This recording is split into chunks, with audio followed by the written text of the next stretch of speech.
صبري مر بيا. Assalamualaikum warahmatullahi wabarakatuh.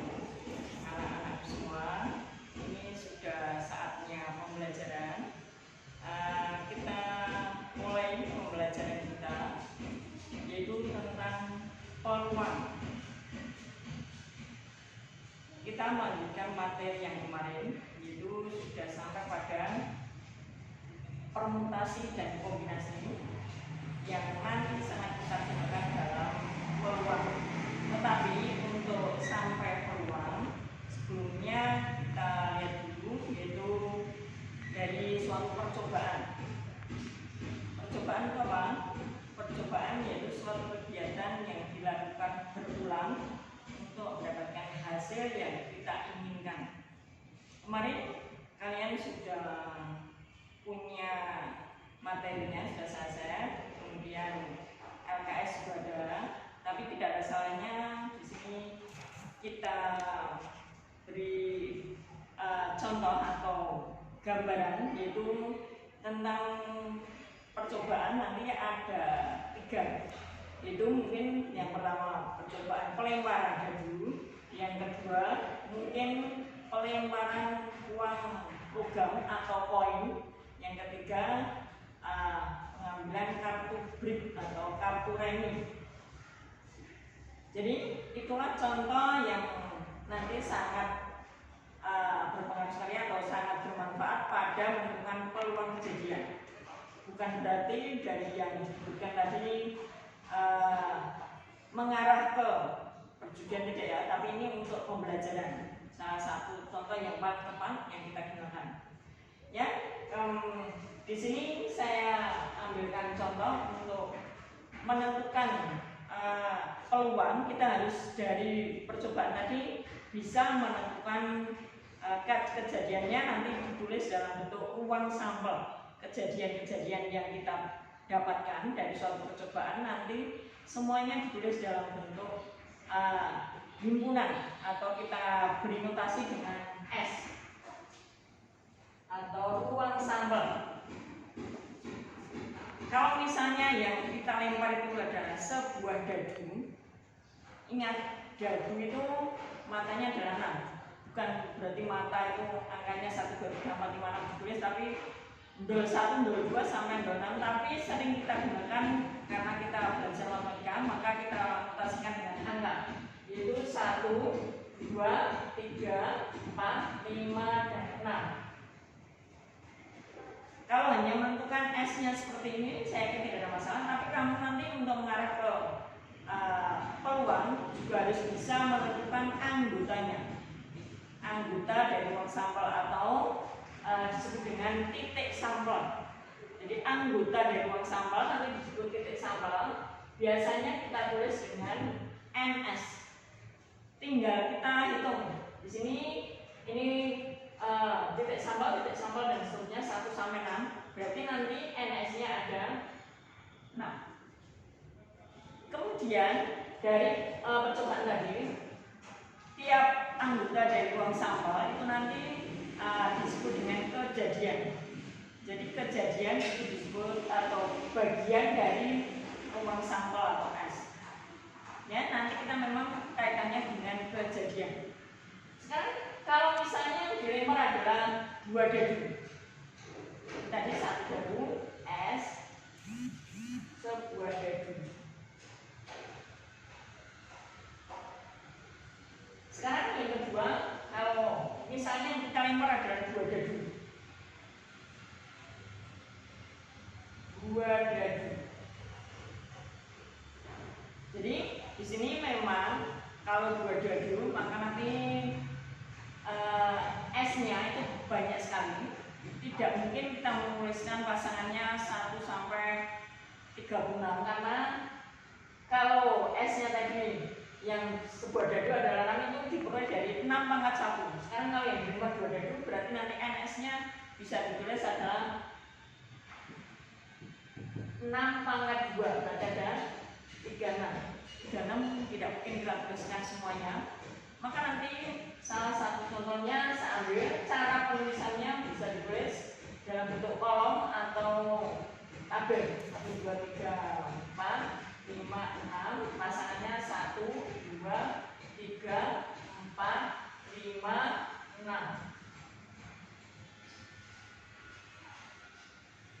nanti pasangannya yang pertama ini pertama dan pertama ini dari kedua. Jadi yang sudah berdiri pertama yang atas adalah kedua. Berarti pasangannya nanti mulai dari 1 dengan 1, 1 dengan 2 dan seterusnya sampai 1 dengan 6. Demikian juga ini 2 dengan 1, 2 dengan 2 dan seterusnya. Dan seterusnya nanti sampai 6 dengan 6. Kemudian dan seterusnya sampai yang terakhir 6, maaf, ini 6 dengan 1. 6 dengan 1 sampai 6 dengan 6. Nanti kamu tulis sendiri nanti jumlahnya semuanya adalah 36. Kemudian nanti yang ketiga, jika nanti yang kita buat percobaannya adalah pelemparan sebuah uang logam. Sebuah uang logam atau koin, buah koin atau uang logam. Uang logam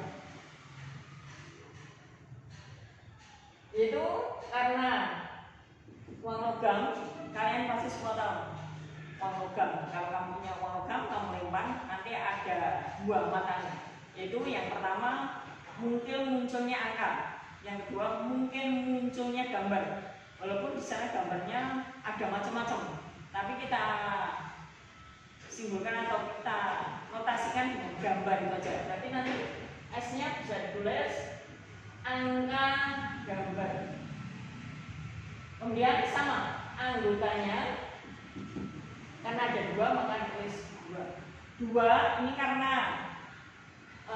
yang dilempar 1 maka 2 pangkat 1, berarti 2. Kalau misalnya yang dilempar 2 angka atau 2 koin,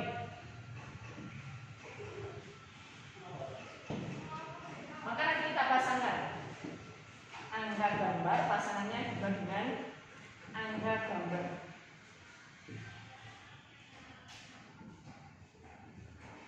Mungkin angka dengan angka dengan gambar, gambar dengan angka, dan gambar dengan gambar.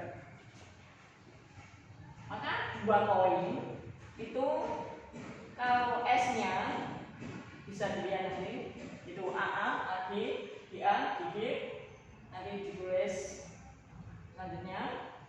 Maka bisa kita tentukan bahwa NS-nya adalah karena koin matanya 2, yang dilempar 2, berarti 4. 1, 2, 3, 4. Ya, inilah contoh percobaan yang sering kita gunakan, yaitu dadu dan koin. Tapi tidak menutup kemungkinan yang berikutnya ada pelemparan atau pengambilan kartu remi atau kartu brief. Yang ketiga, madem mriki genten jenengan. Madem mriki. Nah.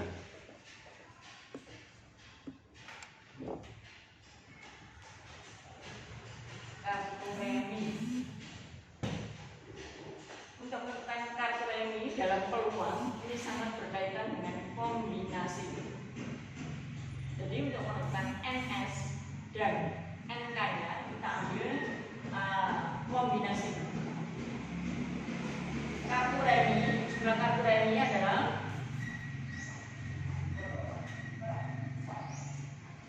ada 52. 52 itu ada 4 macam. Yang pertama atau yang 2 berwarna putih, merah, dan yang kedua berwarna hitam. 2 warna merah dan 2 warna hitam. Warna merah itu nanti bisa gambar daun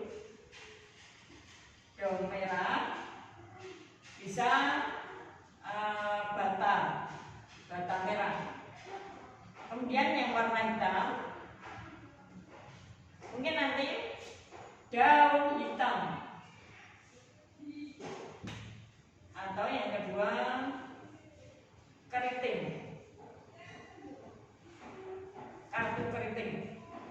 Saya yakin kalian sudah pernah melihat atau menjumpai bentuk-bentuk dadu, kemudian uang logam, kemudian kartu lainnya yang nanti kita gunakan setelah kita sudah bisa menentukan percobaan tersebut atau sudah melakukan percobaan tersebut. Sekarang bagaimana kalau kita menentukan peluang itu sendiri? Ternyata peluang kejadian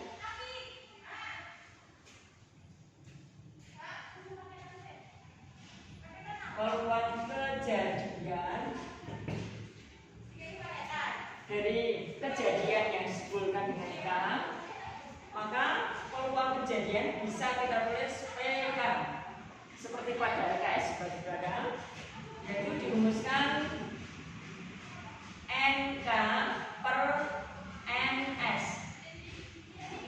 PK adalah peluang kejadian K.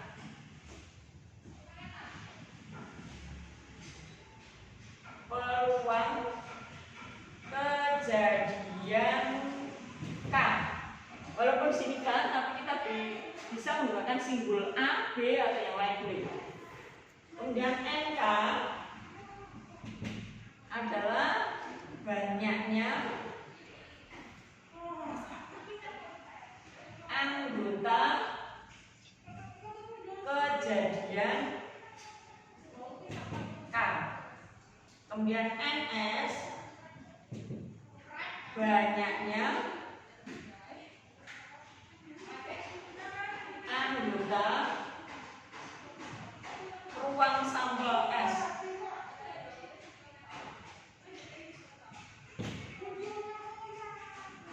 Misalnya kita ambil salah satu contoh saja, sebuah dadu.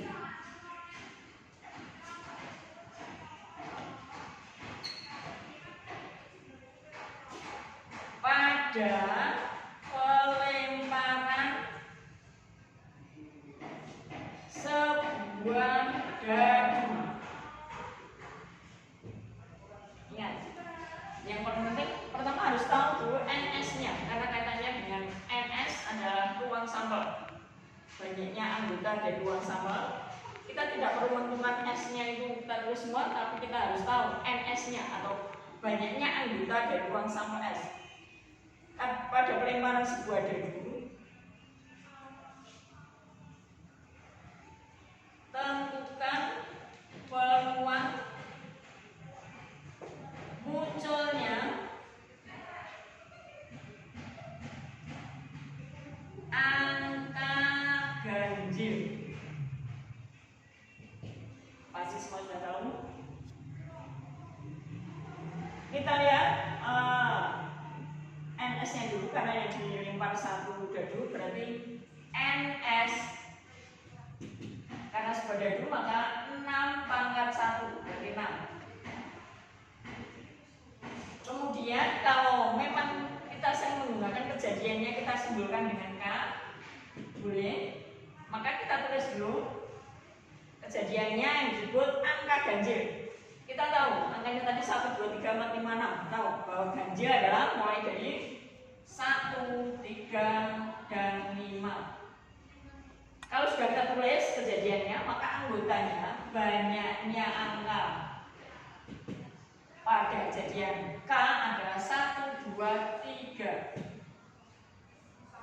Maka sudah sekali, tinggal menemukan peluang kejadian K-nya adalah NK per NS.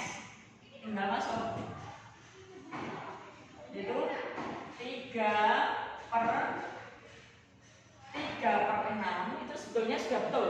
Tapi kemungkinan dalam menyelesaikan soal pilihan ganda di sana sudah ditulis atau disederhanakan jadi bentuk yang sangat sederhana sekali, itu sama dengan sama-sama dibagi 3, jadi 1/2. Ya, inilah peluang kejadian, hasilnya adalah setengah. Ini juga bisa kita lihat kenapa peluang kejadian hasilnya pecah. Karena kisaran peluang itu sendiri sudah ditentukan bahwa hasilnya di antara 0 dan 1. Peluang kejadian nilainya di antara 0 dan 1. Bisa kamu lihat dalam LKS juga. Suatu saat peluang kejadian itu mungkin saja sama dengan 0. Mungkin saja peluang kejadiannya sama dengan 1. Maka nanti kalau sama dengan 0, maka disebut kemustahilan atau tidak mungkin. Atau di sini yang peluang kejadian sama dengan 1 disebut kepastian atau sering terjadi di kehidupan kita. Jika PK sama dengan 0, maka disebut kemustahilan.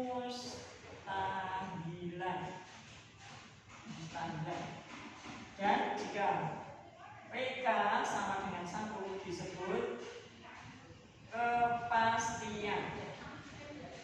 Nanti contohnya bisa kamu lihat dalam LKS, di sana sudah ada semua. Ya, kita contoh tentang peluang kejadian. Jadi nanti kalau misalnya kamu menentukan peluang kejadian, soalnya seperti apa kaitannya dengan percobaan ini, kamu nanti bisa kamu lihat di LKS-mu ada. Ya, nanti tugas mandiri itu nanti tugas kamu untuk menyelesaikan soal yang ada kaitannya dengan peluang kejadian.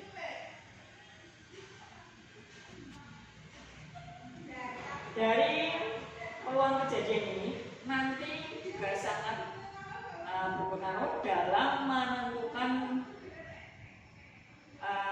frekuensi harapan atau kejadian yang sudah ditentukan. Nanti frekuensinya itu ada berapa? Itu nanti sangat ditentukan oleh banyaknya lemparan atau banyaknya percobaan.